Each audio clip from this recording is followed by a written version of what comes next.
All right, we should be starting. Okay, this is for your class on Monday, and this won't be too long because I want to get this done so I can go on to other things. But anyway, here's the magnet. All right, here's a typical bar magnet, and here's my compass.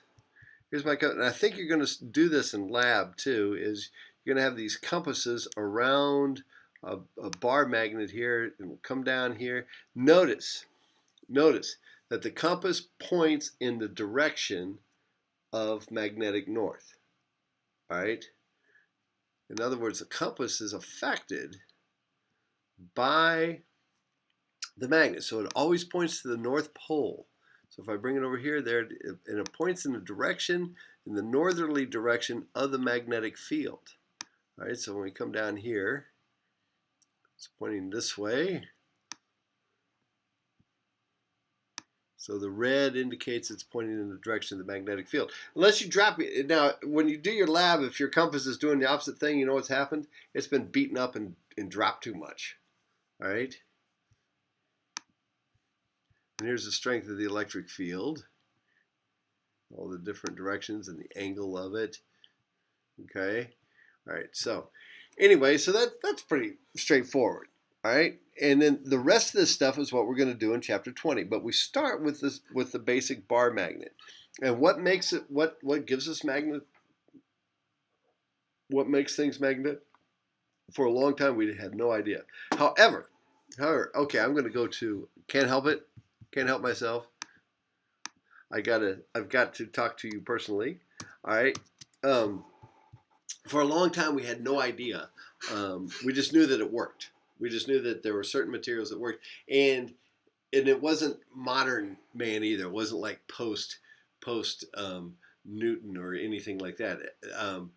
The Phoenicians, great seafarers of ancient times, the Hawaiian cultures, the Polynesian cultures, great seafarers of their times. I mean, how else could you get human beings on Hawaii if you didn't have these tremendous sailors? Um, and what they figured out was they used the magnetic field of the earth. They found these stones, these things called lodestones, and they would carve it, and they would notice that they would rotate when they hung them depending upon, and they'd walk around, they'd walk with them, and these things would always, they'd change its orientation, and it would always go back to, so they knew, hey, that's pointing to magnetic north, and so I can use this to navigate with. And between their studying of the stars, because every night they looked in the heavens, their minds weren't wasted on television and a bunch of other crap.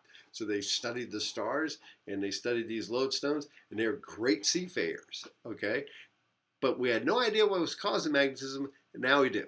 It's the quantum effects of what's going on. It's the spin. It's the up and down spin of the electrons. Okay, but there it is, and it just falls. Now, if I drop this magnet, one of your slides, it has something you never do in physics. You never say never, and you never say always. Okay, because someone will do an experiment where they will find an exception to the rule. But as you will see on the slides when I start showing you the slides, it says, hey, a bar magnet has a north and a south pole. Like poles repel each other, opposite poles attract, and you can never have a monopolar magnet. Not true.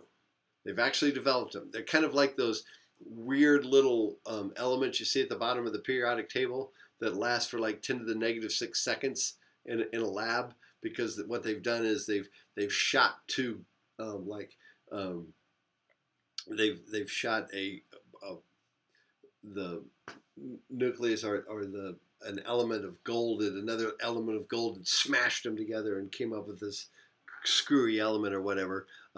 That's not what they do, but it's kind of like that. And so it lasts just for 10 to the negative. Same thing with this monopole. All right, so there's the magnets. There's the magnets. So let's take a look real quick at the slides on magnets. Oh, what the hell am I doing? Here you go. Sorry about that. Whenever I get in a hurry, things. Okay, so there it is, and I hope you did this. Of course, you all are in No Child Left Behind, as the university is schlepping towards no co-ed left behind. But anyway, so you probably didn't have time to do science experiments because you were doing mundane algebra and silly ass reading reading paragraphs for meaning your entire school career. But anyway, here we go. You probably did this, and I hope you did this in elementary school, where you put the the iron filings are showing the direction of the magnetic field. All right, like poles repel, unlike poles attract each other. Two magnetic poles of opposite kind form a magnetic dipole. All known magnets are dipoles. Monopoles could exist. At least they put this in. Could exist, but have never been observed.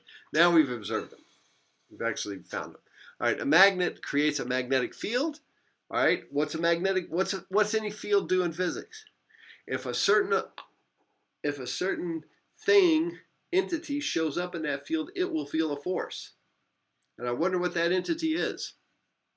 All right, and of course, just like electric fields, the closer the closer the field lines are, the more intense the electric field. Electric fields, by the way, get stronger as you get closer, and they dissipate as you get further away.